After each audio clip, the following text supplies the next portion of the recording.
Stop using church intimidation, control and manipulation. Jezebel and all them spirits fall back, not trying to hear it. Go with Jesus, walk in peace. On your pew can sit that beast that we're fighting in the world. I'm that JC Supergirl, Jesus Christ, belt of truth, arm of God, I'm slaying you. Power of the word, two-edged sword. MC Heaven rocks for her Lord. Thought they crept in unaware, didn't see the gatekeeper standing right there, not getting down with your tactics, undoctrinal practice. Shabbat Shalom, everybody. Welcome again to the Crystal Jones Show. This is the show that's all about life's balance, and I am your talk show host, Crystal Jones. I greet you in the name of Ahaya, Bahashem Yeshaya, Warawak Kwadash. Thank you all for tuning in. Let me tell you how you can watch the show. Every Saturday from 7 p.m. to 8 p.m., you can watch me on bronxnet.org, your cable channels 951 and 2137 on the Inspire channel. Also, you can always check out my shows on my YouTube channel, The Crystal Jones TV Show. Please subscribe, like the video, and share it with others, all right? Also, catch me on Instagram where I have basic daily Bible quotes to encourage you throughout the day and the week. And you can catch me on HebrewConnect.tv.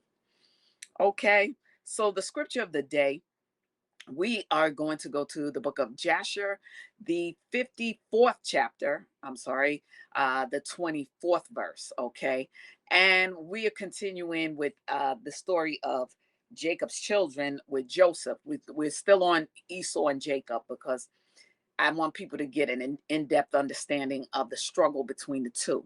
So Jasher, the 54th chapter, which is in the apocryphal book, it says, and Joseph answered and said, there is no false judgment in the word that I spoke on account of your brother Joseph.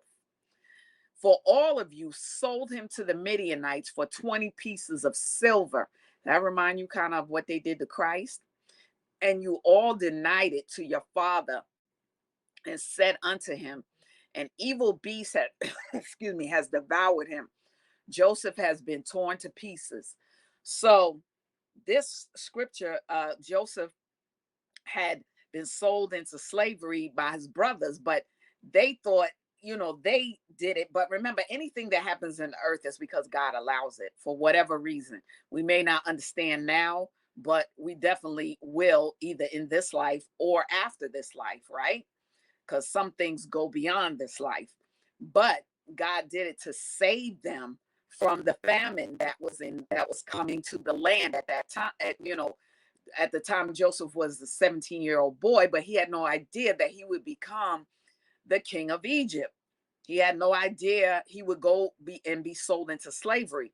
So when the famine came and his brothers were coming to Egypt, they knew they had sold him there.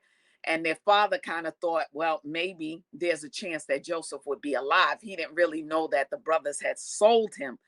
He was told that a wild beast had eaten him. But I think Jacob kind of knew something might be up with that story. So he sent his sons to get food and all of that. And Joseph had become king. So they were looking for Joseph when they went down to get the food and everything like that. And they ran into Joseph not knowing who he was. So Joseph knew the deal. He had put two and two together and realized what had happened. And of course, he was there when they sold him. Okay, so he was letting them know, I know what you did to your brother because I'm your brother. But he didn't reveal it to them at this time. He had only revealed it to his younger brother, Benjamin. So he's playing a game with them now that they've come down to Egypt to get food and all of that kind of stuff, because he wants to see, are they really sorry for what they did to him? All right. So that's the scripture for today.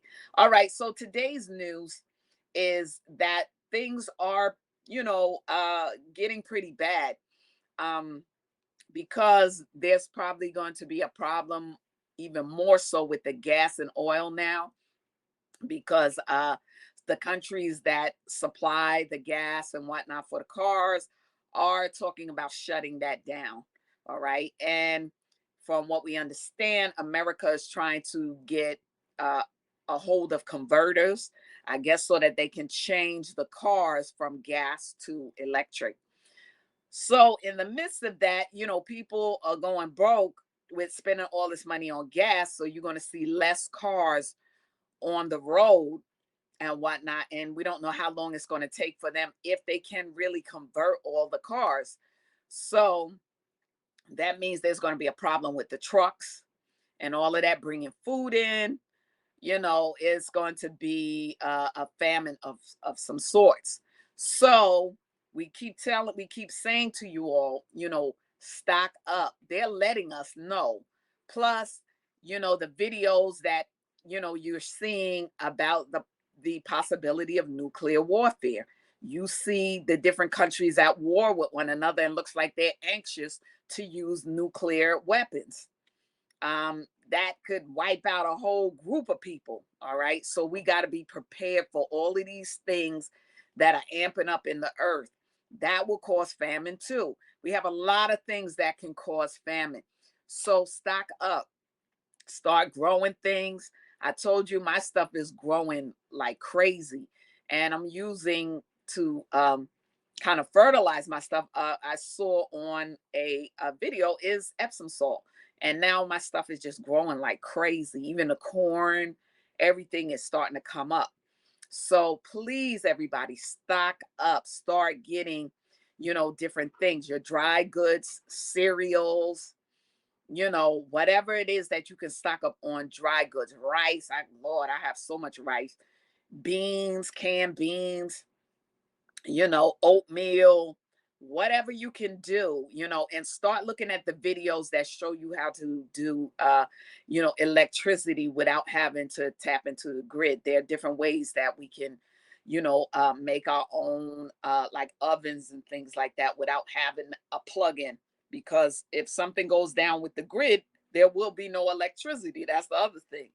So let's start being ahead of it, all right, and tap into each other so that we can become a network of people, so that when things get crazy, we have each other and we can help each other get through this phase of the darkness. Okay.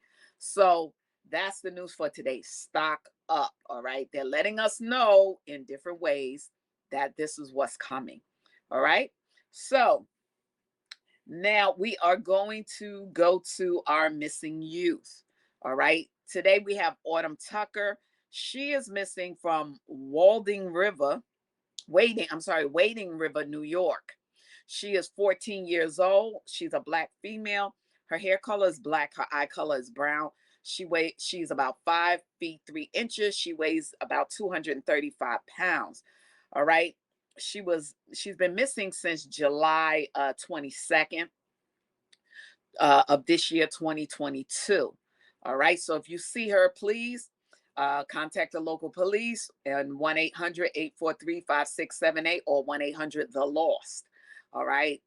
Let's, try to be instrumental in getting her back home to her people, her family. The next person we have is Patrice Washington. Okay, Patrice has been missing since June the 10th of this year, 2022. She's from Brooklyn, New York. All right, she's 15 years old, biracial female. Her hair color is brown. Her eye color is brown. She's about 4 feet and 9 inches. Her weight is about 109 pounds. If you see her again, local police or 1-800-THE-LOST, like you see here on camera. All right. The next person we have is Josephine Parilla. She's been missing since June the 2nd of this year, 2022. All right. She is from New York, New York, which is either Harlem or Manhattan. She's 16 years old. She's a Hispanic female. Her hair color is black. Her eye color is brown. Her height is 5 feet 4 inches. Her weight is 130 pounds. If you see her or you know anything about her disappearance, local police, 1-800-THE-LOST. All right. And the last one we have is Arkeem. I believe his name is right. Do I have him? Yes. Arkeem Lucas. He's been missing since June the 27th of this year, 2022. He's from Staten Island, New York. His age is 13. He's a Black male. His hair color is black. His eye color is brown. His height is 5 feet 4 inches. He weighs 130 pounds. All right. If you see him, you know about his disappearance. Again, local police or 1-800 The Lost. All right. Let's get our young people back to their families. As you know, there's craziness going on. People snatching people's kids right in the store. I saw one where a lady was in one of the local stores and she had a daughter that was about 12 years old. And the man tried to snatch the girl right there next to her mother. And she's fighting, the mother's fighting to grab the girl back. And thank God she was able to break the man's hold and, release her. So, we have to be careful and, look out and see what's going on. Watch your kids. All right. All right. So we're going to do our health and wellness segment during the heat wave season, which we are in. Continue to stay hydrated and cool. In the morning, get a bottle of water. When you wake up, that's the best drink is in the morning. As soon as you get up, put a bottle of water next to your bed, on your little nightstand. Get up, drink a bottle of water. Start hydrating yourself in the beginning of the day. Do it in the morning.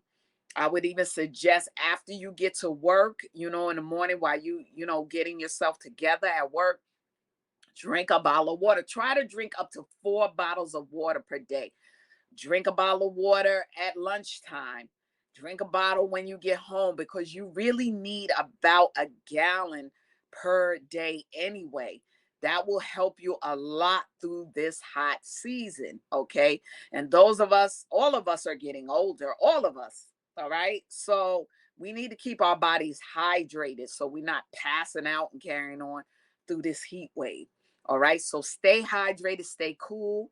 You're on your job. It may be very cold with the air conditioning. Just put a shawl around you or whatever if you're on the bus, whatever. Stay hydrated and stay cool. All right. The business tips: continue to do different things with the street vendor events. Think of different things to do outside. You may want to think of something to do with the children so that you can attract their parents and them and help, because a lot of these kids are into entrepreneurship like crazy, and their parents are right along with them trying to help them and things like that. So do things that they like too, because if they like it, then their parents are going to like it and you get the whole family involved. So think of outdoor vendor events that would attract, the youth. Okay. And the youth are involved in so many different things. Find out what those things are and have events with, you have the vendors and things like that. But one of the young ladies that I featured she started out with doing the honey and the lemonade. I saw the other day, this girl is like a billionaire now. She started out at like 8 years old. She was selling lemonade from, I think, her grandmother's house or whatever. And I saw the other day, this girl is about 17, 18 years old now, and she's like a billionaire. Okay. So you never know what things, can attract your business. It'll help your business to grow. So be open-minded and do, different vendor events. All right. So now we're going to have our credo. Shema Yasharala Ahaya Alahaya Nawa Ahaya Echad. Hear, O Israel, the Lord our God is one. The Lord, he is our God. Deuteronomy, the 6th chapter and the 4th verse.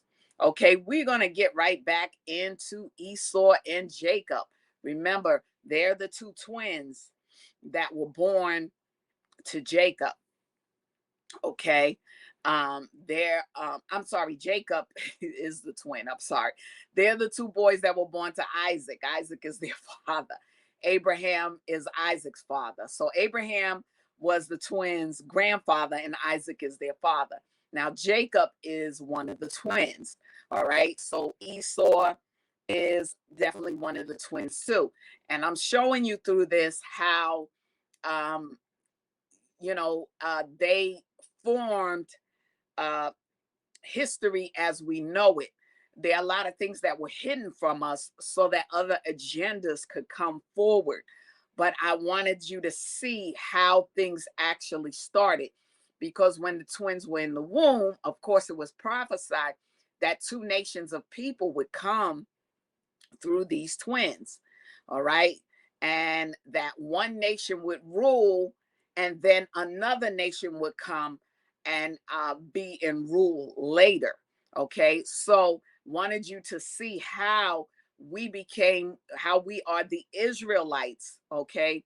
Not just what they call, if you notice, every other year or every couple of years, they keep changing who we are. Why do you think that is?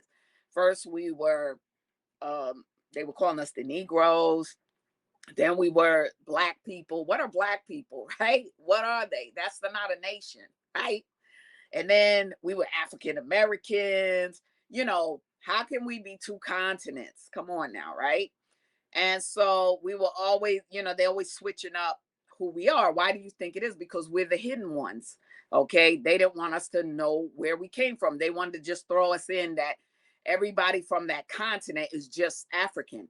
And it's not true. Okay. So we wanted to show you how the Israelite nation of people came through Jacob. All right. And we're Jacob's seed. But how we got displaced out of the land and ran into the areas of Africa, and then was sold off into the different parts of the world, as the Bible said we would, because our people transgressed against the Lord our God. We went against his commandments and followed the other nations, the surrounding nations that were doing all kind of things, child sacrifice, all the stuff you see going on in the earth is nothing new under the sun. The Bible tells you that. The same thing that's going on today was done earlier. History keeps repeating itself, right? So it was prophesied that if we sinned, that would be when we would be put out the land, and also that curse would come upon us, because we were God's people. We were the people that were supposed to bring the nations to the worship of the Lord. But our forefathers forfeited on that, and that's what got us here. So now we're not lost, but we're scattered all over the earth. The 12 tribes. We're in some place. We're in some everywhere. And the nations that what happened was, when we left, other people came and took over. But that started even before we left the land, because we were dipping in these other people's beliefs and customs and things like that. So they did a switch on us. And this is why they don't want us to know who we are. So this is why we keep getting the pushback whenever we say, yes, we're the Israelites. They don't want us to say that, because then that would, expose a lot of the lies we've been told. All right. So this is why we're bringing it to you truthfully, according to scripture and according to biblical history in the history books. Who's Esau and Jacob, right? All right. So now what we're going to do, we're going to go back to the book of Jasher, and we're going to start at the 54th chapter in the 24th verse. And we are speaking of the story of Joseph, and how Joseph told his brothers in a nice way. He knew who they were and what they were doing, but they weren't getting it who he was, because now that they've sold him into slavery, he's become the king. Now they coming to him. So now the visions that he had, and he told them years ago he had these visions, and they said, oh, who do you think you are? But now those visions are coming to pass, because he said, I had a dream that, that, in other words, he was letting them know that their sheaves bowed down to him. And that's exactly what happened. They winded up having to come to him for help. Okay, so Jasher, the 54th chapter in the 24th verse says, and Joseph answered and said, there is no false judgment in the word that I spoke on account of your brother Joseph. For all of you sold him to the Midianites for 20 pieces of silver, right? Christ was sold, right, by his enemy, right? A man that was following him, that was in his following, a man that he was close with, sold, sold Christ out, right? So, and you all denied it to your father and said unto him, an evil beast has devoured him. Joseph has been torn to pieces, right? So they should have known by that. Like, how does this guy know all this stuff about us? Like, we don't know him. But little did they know, they did. And Judah said, behold, the fire of Shem burneth in my heart. Now I will burn all your land with fire. And Joseph answered and said, surely thy sister-in-law Tamar, who killed your sons, extinguished the fire of Shechem. And Judah said, if I pluck out a single hair from my flesh, I will fill all Egypt with his blood. So Judah is saying, listen, if you don't let us go, I'm going to kill everybody here. And Joseph answered and said, such is your custom to do as you did to your brother whom you sold, and you dipped his coat in blood and brought it to your father in order that he might say an evil beast devoured him, and here is his blood. So Joseph is still going back and forth. And when Judah heard this thing, he was exceedingly wroth, and his anger burned within him. And there was before him in that place a stone, the weight of which was about 400 shekels. And Judah's anger was kindled, and he took the stone in one hand and cast it to the heavens and caught it with his left hand. So he threw the stone up in the air, crushed it, and caught it in his left hand. That's how angry he was. All right. And he placed it afterward under his legs, and he sat upon it with all his strength, and the stone was turned into dust from the force of Judah. This is how powerful God has made our people. If you notice, when our people get into throwing down, baby, it is on and popping. They woo, right? But back then, it was really crazy, because back then we used to live out in the elements and all of that kind of stuff. We weren't living in the projects and all this kind of stuff. And I'm not putting nobody down, but I'm just saying, we were a lot stronger back then because we lived off the earth. We lived off the good of the land. We were strong people naturally, but spiritually too, because we were a royal priesthood, a chosen generation. We still are, but we have to get back to where we were. We can't remain like this. All of these different crazy customs and things we picked up over here, where we're selling out our own people, all of these different things, disrespecting each other, disrespecting the men, disrespecting the women, and everything is about a sexual thing. No, that's not what we came up under. So we're going to have to come back to the laws, statutes, and commandments of the Lord our God. All right? Because when we did, we were a powerful people. And so now let's get back to the 30th verse. Says, and Joseph saw the act of Judah, and he was very much afraid. But he commanded Manasseh his son, and he also did with another stone like unto the act of Judah. So Manasseh did the same thing that his uncle Judah did. And Judah said unto his brethren, let not any of you say this man is an Egyptian, but by his doing this thing, he is of our father's family. So he was like, this little boy here has to be an Israelite, because the type of strength he has is what we have from our father Jacob.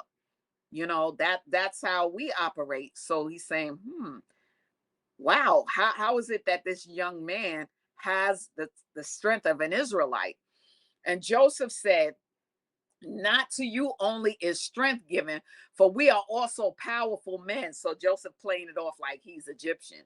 And why will you boast over us all? And Judah said unto Joseph, send, I pray thee, our brother, and ruin not thy country this day. So in other words, he's saying, give us Benjamin back, because if not, we're going to destroy Egypt. And Joseph answered and said unto them, go and tell your father, an evil beast had devoured him, as you said concerning your brother Joseph. Like, go back and tell your father the same lie that you told him about your brother Joseph. Go and tell him the same thing, because that's what you did before. And Judah spoke to his brother Naphtali, and he said unto him, make haste, go now and number all the streets of Egypt. Now, let me tell you something about Naphtali. Naphtali was very swift. He was like one of those athlete runners. he could run upon a stalk of corn and it don't even crunch or anything like that. He was swift on his feet. So Judah is telling him to go and run and number the streets of Egypt and come and tell me. And Simeon said unto him, let not this thing be a trouble to thee. Now I will go to the mount and take up one large stone from the mount and level it at everyone in Egypt and kill all that are in it. So now Simeon is getting roused up because Simeon, him and Levi, I believe it was, they killed a whole group of people over their sister who was taken advantage of, right? They weren't calling her the B word and all of this kind of stuff. They respected each other back in those days, and we need to respect each other now, right? And Joseph heard all these words that his brethren spoke before him, and they did not know that Joseph understood them, for they imagined that he knew not to speak Hebrew. They didn't know who Joseph was. He was a Hebrew Israelite, right? And Joseph was greatly afraid at the words of his brethren, lest they should destroy Egypt. And he commanded his son Manasseh, saying, go now, make haste and gather unto me all the inhabitants of Egypt and all the valiant men together, and let them come to me now upon horseback and foot, and with all sorts of musical instruments. And Manasseh went and did so. And Naphtali went as Judah had commanded him, for Naphtali was light-footed as one of the swift stags.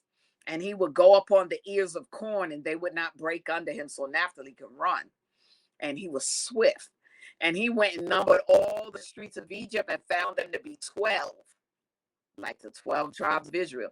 And he came hastily and told Judah. And Judah said unto his brethren, hasten you and put on every man his sword upon his loins, and we will come over Egypt and smite them all, and let not a remnant remain. And Judah said, behold, I will destroy 3 of the streets with my strength, and you shall each destroy 1 street. When Judah was speaking this thing, behold, the inhabitants of Egypt and all the mighty men came toward them with all sorts of musical instruments and with loud shouting.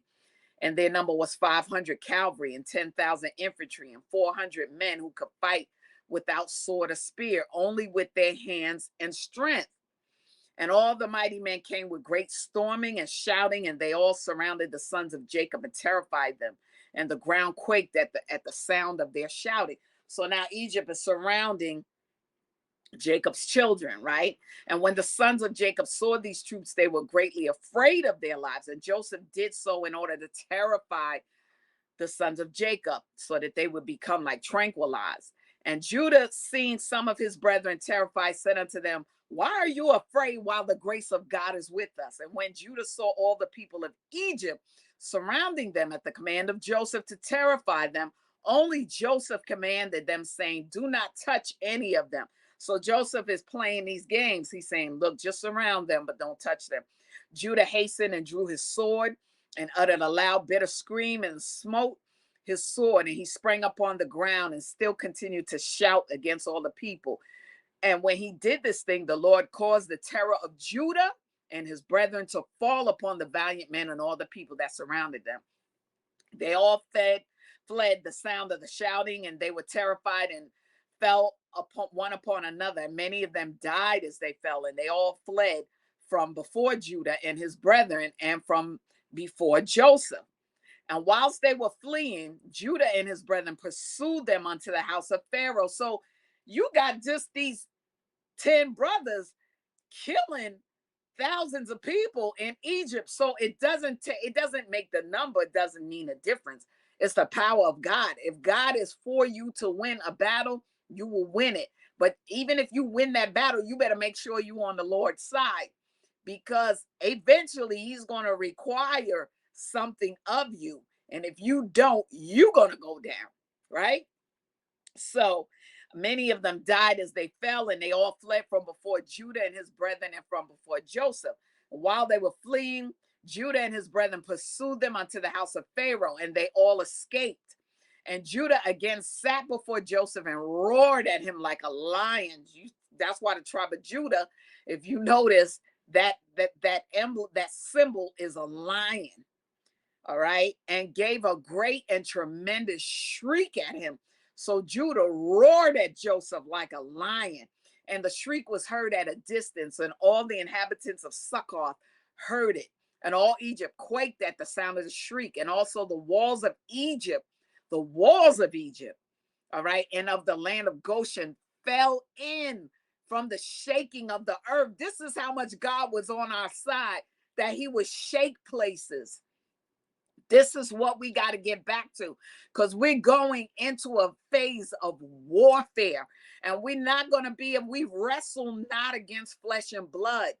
All this getting a gun and all that kind of stuff, you better make sure you got God on your side, because you're going to need the angels to fight for you.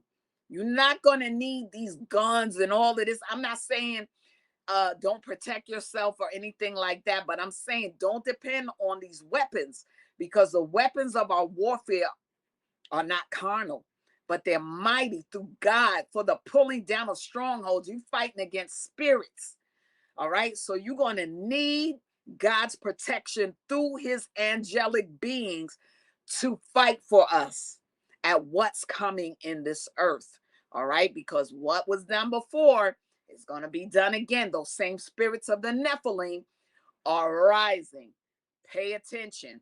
All right. So all Egypt quaked at the sound of the shriek. Also, the walls of Egypt and the land of Goshen fell in from the shaking of the earth. The earth quaked. And Pharaoh also fell from his throne.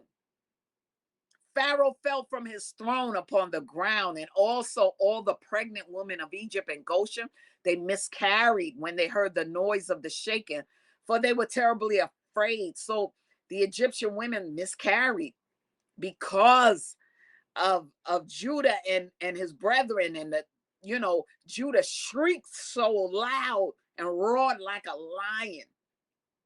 And Pharaoh sent word saying, what is this thing that has this day happened in the land of Egypt? And they came and told him all the things from beginning to end.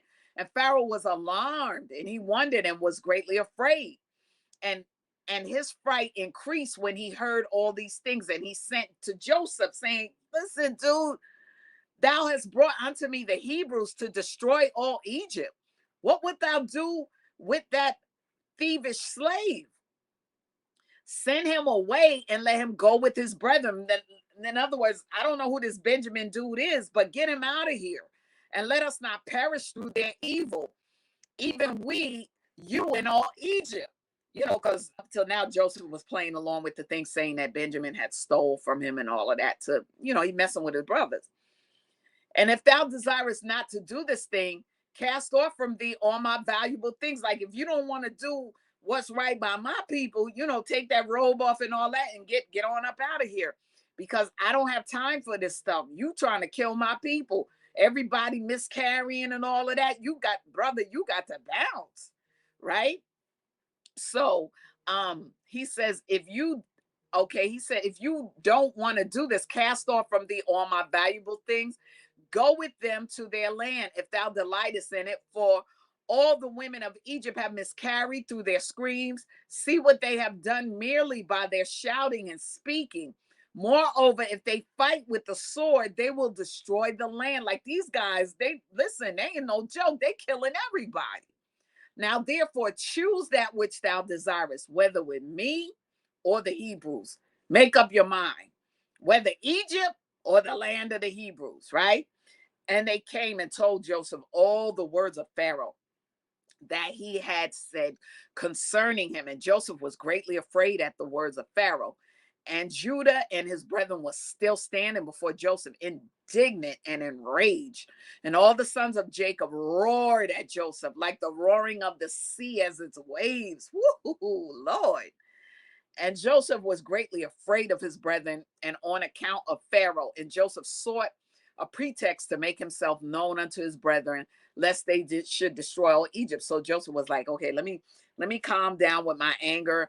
People are dying and all of that. Let me make myself more known to my brethren. I've had enough of making them pay for what they did to me. Let me get some sense and do what I'm supposed to do, because if not, I'm going to lose. I'm going to lose my place here. And Joseph commanded his son Manasseh, and Manasseh went and approached Judah and placed his hand upon his shoulder, and the anger of Judah was stilled. So the power of God in Manasseh, who's Joseph's son, was able to distill his uncle Judah's anger. And Judah said unto his brethren, let no one of you say that this is the act of an Egyptian youth, for this is the work of my father's house. Like, this young boy, he's got to be related to us. So he's saying this again, right? And Joseph, seeing and knowing that Judah's anger was stilled, he approached to speak unto Judah in the language of mildness. So he's like, okay, listen, I'm gonna be on up and up with you. And Joseph said unto Judah, surely you speak truth, and have this day verified your assertions concerning your strength. And may your God, who delighteth in you, increase your welfare. But tell me truly, why from amongst all thy brethren dost thou wrangle with me on account of the lad, as none of them have spoken one word to me concerning him? And Judah answered Joseph, saying, surely thou must know that I was security for the lad to his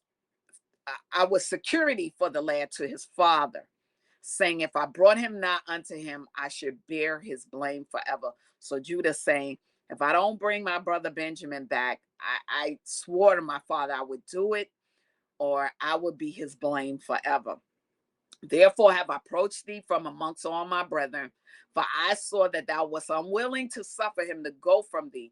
Now therefore may I find grace in thy sight, that thou shalt send him to go with us, and behold, I will remain as a substitute for him. So you can let Benjamin go and I'll stay. This is what Judah's telling Joseph. I'll make the trade to serve thee in whatever thou desirest. For wheresoever thou shalt send me, I will go to serve thee with great energy.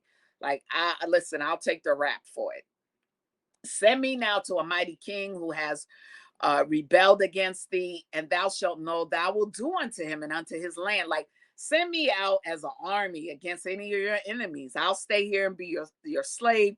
I'll kill your enemies for you, right? Although he may have a cavalry and infantry or an exceeding mighty people, I will slay them all and bring the king's head before thee. So back then, we weren't afraid of other countries. We were God chose us not because we were a mighty nation. Excuse me, that we had many numbers of people. We grew to that. But in the beginning, we were a very small number of people. We just had the power of God, the Ark of the Covenant, that had that clean energy that came out of that ark and would fight for us. All right. Dost thou not know, or hast thou not heard, that our father Abraham with his servant Eliezer smote all the kings of Elam with their hosts in one night? They left not one remaining. And ever since that day, our father's strength was given unto us for our inheritance. We were given a particular strength within us, as well as eventually the Ark of the Covenant with Moses and all of that. But we were given a God-given strength to take out nations that came against us, because we were the people of the Lord, of the Most High. It was given to us for an inheritance, for us and our seed forever. How do you think we survived slavery? Why do you think they chose our men? They were big buck men, right? Even now, you still see some of our youth and whatnot. They big bucks, right? You know. And Joseph answered and said, you speak truth, and falsehood is not in your mouth. For it was also told unto us that the Hebrews have power, and that the Lord their God delighteth much in them. And who then can stand before them? Because if God delight in us, hey, he'll say, hands off my people. Now we got to get through this phase that we're going through, okay? However, on this condition will I send your brother, if you will bring before me his brother, the son of his mother, of whom you said that he had gone from you down to Egypt. And it shall come to pass, when you bring unto me his brother, I will take him in his stead, because not one of you was security for him to your father. And when he shall come unto me, I will then send with you his brother, for whom you have been security. Okay, so Joseph is still kind of playing little games. And Judah's anger was kindled against Joseph when he spoke this thing, and his eyes dropped blood with anger. And he said unto his brethren, how does this man this day seek his own destruction and that of Egypt? And Simeon answered Joseph, saying, did we not tell thee at first that we knew not the particular spot which he went, and whether he be dead or alive, or wherefore speaketh my Lord unto these things? And Joseph, observing the countenance of Judah, discerned that his anger began to kindle when he spoke unto him, saying, bring unto me your brother instead of this brother. And Joseph said unto his brethren, surely you said that your brother was either dead or lost. Now, if I should call him this day and he should come before you, would you give unto me instead of his brother? Right? So, and Joseph began to speak and call out, Joseph, Joseph, come this day before me and appear to thy brethren and sit before them. And when Joseph spoke this thing before them, they looked each one a different way from whence Joseph would come before them. And Joseph observed all their acts and said unto them, why do you look here and there? I am Joseph, whom you sold to Egypt. Like, listen, dum-dums, I'm Joseph, okay? Y'all didn't get all them hints I was telling you about your people and all of that, what you did. How do you think I knew what you did? You did it to me, right? Now, therefore, let it not grieve you that you sold me. For as a support during the famine did God send me before you. Wake up, y'all. Right?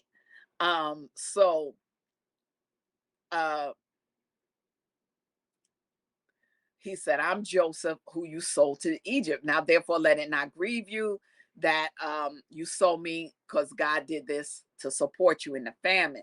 And his brethren were terrified at him when they heard the words of Joseph. And Judah was exceedingly terrified at him, like, oh my gosh, this is the child that we sold. He's now king of Egypt. And when Benjamin heard the words of Joseph, he was before them in the inner part of the house. So Benjamin was hiding out. And Benjamin ran unto Joseph, his brother, and embraced him and fell upon his neck, and they wept together. And when Joseph's brethren saw that Benjamin had fallen upon his brother's neck and wept with him, they also fell upon Joseph and embraced him, and they wept a great weeping with Joseph. They cried. They were sorry for what they did. And the voice was heard in the house of Joseph that they were Joseph's brethren, and it pleased Pharaoh exceedingly, for he was afraid of them, lest they should destroy Egypt. Like, oh, thank God. I thought we was going to be taken out. These are your brothers. And Pharaoh sent his servants unto Joseph to congratulate them concerning his brethren who had come to him, and all the captains of the armies and troops that were in Egypt came to rejoice with Joseph, and all Egypt rejoiced greatly about Joseph's brethren. So Egypt was like, oh, thank God. And Pharaoh sent to his servants to Joseph, saying, tell thy brethren to fetch all belonging to them, excuse me, and let them come unto me, and I will place them in the best part of the land of Egypt. And they did so. So he was like, okay, let all your brothers come. All right. And I'm going to place them in a land here in Egypt so all y'all could be together. Right. And Joseph commanded him that was set over his house to bring out to his brethren gifts and garments. And he brought out to them many garments, being robes of royalty, and many gifts. And Joseph divided them amongst his brethren. And he gave each of his brethren a change of garments of gold and silver, and 300 pieces of silver. All right. And Joseph commanded them all to be dressed in these garments and to be brought before Pharaoh. So he's like, y'all get dressed up. Let's go before Pharaoh. Let's talk about this thing. And Pharaoh, seeing all of Joseph's brethren were valiant men and a beautiful appearance, he greatly rejoiced. Our people are beautiful people. We got some good looking people, right? God made us beautiful. And they were good looking people. Even in the Bible, it tells you that Joseph he was beautiful. He looked handsome amongst all the men in Egypt. He was handsome. Them women were after him, right?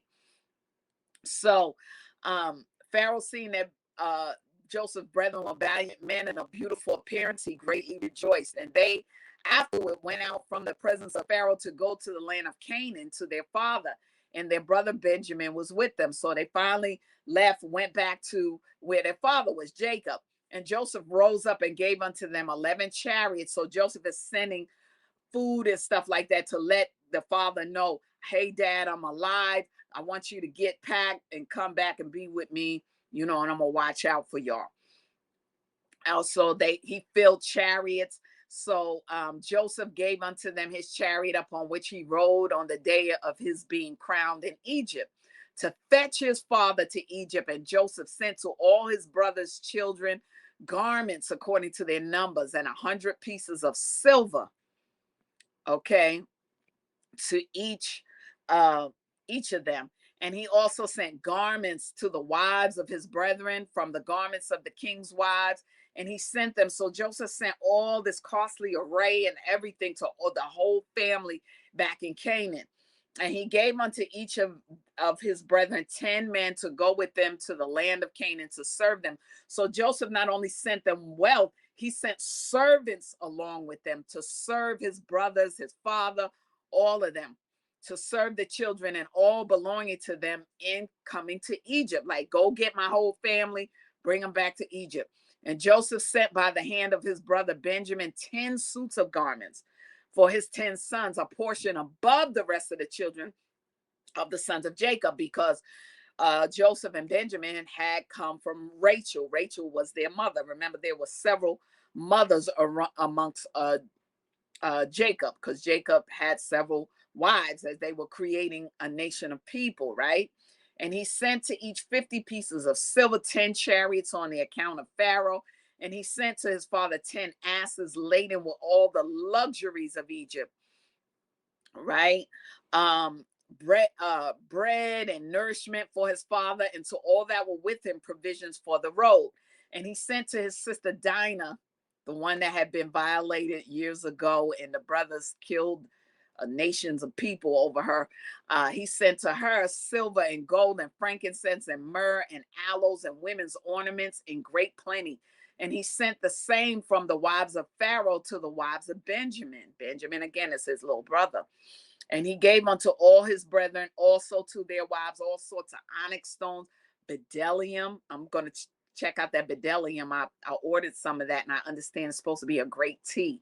So I ordered some of it. I'm going to let you know how it goes.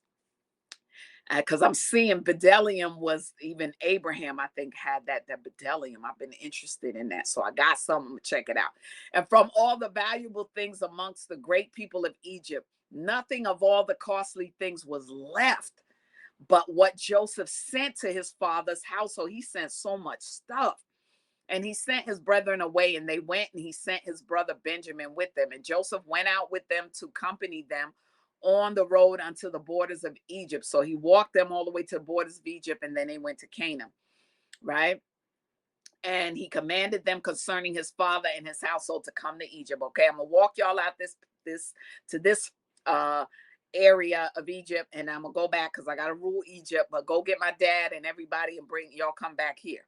And he said unto them, do not quarrel on the road. Don't have no fight with nobody. For this thing was from the Lord to keep a great people from starvation. For there will be yet 5 years of famine in the land. It's still going to be famine. So get everybody, bring everybody here. I'm going to take care of y'all. And he commanded them, saying, when you come unto the land of Canaan, do not come suddenly before my father in this affair, but act in your wisdom. Like, don't overwhelm my father, because he's an older man and he's got to be able to absorb this. Don't just spring it on him. And he commanded them, saying, when you come unto the land of Canaan, don't come suddenly, act in your wisdom. And Joseph ceased to command them, and he turned and went back to Egypt. And the sons of Jacob went to the land of Canaan with joy and cheerfulness to their father Jacob. Okay, I got a little bit of time left, I think. And they came unto the borders of the land, and they said to each other, what shall we do in the matter before our father? For if we come suddenly to him and tell him the matter, he will be greatly alarmed at our words and not believe us. Like, it'll scare him. We have to remember that as our, parents are getting older, we have to remember not to just spring things on them sometime. And they went along until they came nigh unto their houses, and they found Sirach. Sirach was the daughter of Asher, going forth to meet them. And the damsel was very good and subtle and knew how to play upon the harp. So they said, let's do it by a way of music that she could bring it to him. right? And they called unto her, and she came before them, and she kissed them. And they took her and gave unto her a harp, saying, Go now before our father, right? And sit before him and strike upon the harp and speak these words. And they commanded her to go to their house, and she took the harp and hastened before them, and she came and sat near Jacob, right? So Jacob is her grandfather. And she played well and sang and uttered in the sweetness of her words, right? Joseph, my uncle, is living, and he ruleth throughout the land of Egypt and is not dead. They knew that Jacob would listen to her. The way to get to him was through music. Some people like jazz, some people like, And she continued to repeat and utter these words, and Jacob heard her words, and they were agreeable to him. And he listened while she repeated them twice and thrice. And joy entered the heart of Jacob. Finally, he's starting to get it. My son is alive. Oh, right? At the sweetness of her words, and the Spirit of God was upon him. The Lord is giving him his joy back. And he knew all her words to be true. Like, God has answered my prayer. That's what Jacob is saying now. And Jacob blessed Sirach.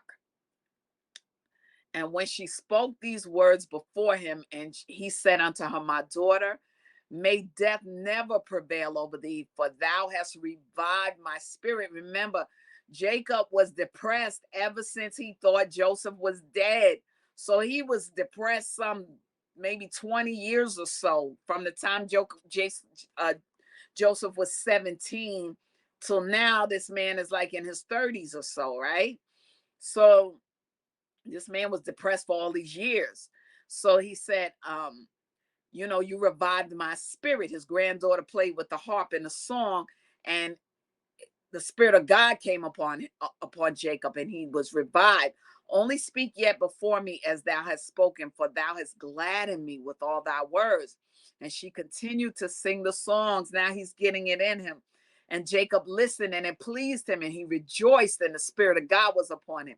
While he was yet speaking with her, behold, his sons came to him with horses and chariots and royal garments, and the servants running before them.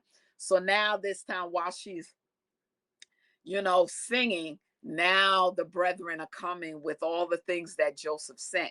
And Jacob rose up to meet them and saw his sons dressed in royal garments. And he saw all the treasures that Joseph had sent to them. And they said unto him, Be informed that our brother Joseph is living. And it is he who ruleth throughout the land of Egypt. And it is he who spoke unto us as we told thee.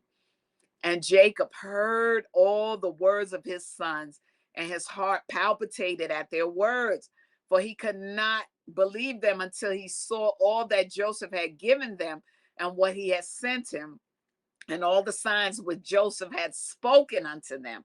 So now it's all finally connecting, the song and everything, right? And they opened out before him and showed him all that Joseph had sent. They gave unto each what Joseph had sent him. And he knew that they had spoken the truth, and he rejoiced exceedingly on account of his son, right? So, and Jacob said, It is enough for me that my son Joseph is still living. I will go and see him before I die. And his sons told him all that had befallen them. And Jacob said, I will go down to Egypt to see my son and his offspring. And Jacob rose up and put on the garments which Joseph had sent him. And after he was washed and shaved his hair, he put upon his head the turban which Joseph had sent him, right? And all the people of Jacob's house and their wives put on the garments which Joseph had sent to them, and they greatly rejoiced. All right, they greatly rejoiced at this, right? Okay. And they greatly rejoiced that Joseph was still living, that he was ruling in Egypt. And all the inhabitants of Canaan heard of this thing, and they came and rejoiced with much with Jacob that he was still living. And Jacob made a feast for them for 3 days. He started rejoicing, Jacob, for 3 days because he knew his son was alive now. And all the kings of Canaan and nobles of the land ate and drank and rejoiced in the house of Jacob, because there were other nations there as well in Canaan, right? So now we're going to go to the 55th chapter, and it says, and it came to pass after this that Jacob said, I will go and see my son in Egypt, and will then come back to the land of Canaan, of which God has spoken to Abraham, for I cannot leave the land of my birthplace. Behold, the word of the Lord came unto him, saying, go down to Egypt. So the Lord is telling Jacob, I know this is the land of your birth, but I need you to go down to Egypt with all your household and remain there. All right. Fear not to go down to Egypt, for I will make there a great nation. I will make you a great nation there in Egypt. All right. And Jacob said within himself, I will go and see my son, whether the fear of his God is yet in his heart amidst all the inhabitants of Egypt. So he wanted to see, has Joseph kept what I taught him about the God of our people? I hope he didn't go down there and start serving these idols. All right. So that was important to him. All right. So we're going to stop there, and we are going to continue next time with this story of Joseph, okay, Jacob's son. So we are signing off. Kwam Yasharala, Kwam, rise up and tell the story, people, because we are coming down to the countdown when Christ will return. We don't know when it's going to be, but we're getting closer. We know we're in that last day in time. All right. So God bless you. God keep you is my prayer. The Crystal Jones Show. Watch me every week at bronxnet.org, channel 951-2137 on the Inspired channel. Also, check me out on YouTube. Subscribe, like, and join my YouTube channel. Share my videos. All right. Check me out on Instagram, The Crystal Jones Show, and HebrewConnect.tv. God bless you. God keep you is my prayer. You, and you. Always remember, stay balanced. When I was in foster care, I never knew when I would have to move. So I always had my suitcase ready to go. Then one day, I was adopted. My new parents opened their hearts and home to me. My parents cook my favorite breakfast for me every morning. My parents take me on trips I never thought I would go on. They gave me a home and an even better reason to use that suitcase. My parents aren't perfect, but they're perfect for me.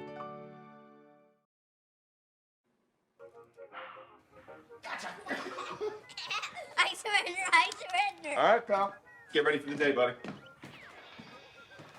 Hey, Dad. Hey, Dad. Do we have a gun? What's up? Do we have a gun?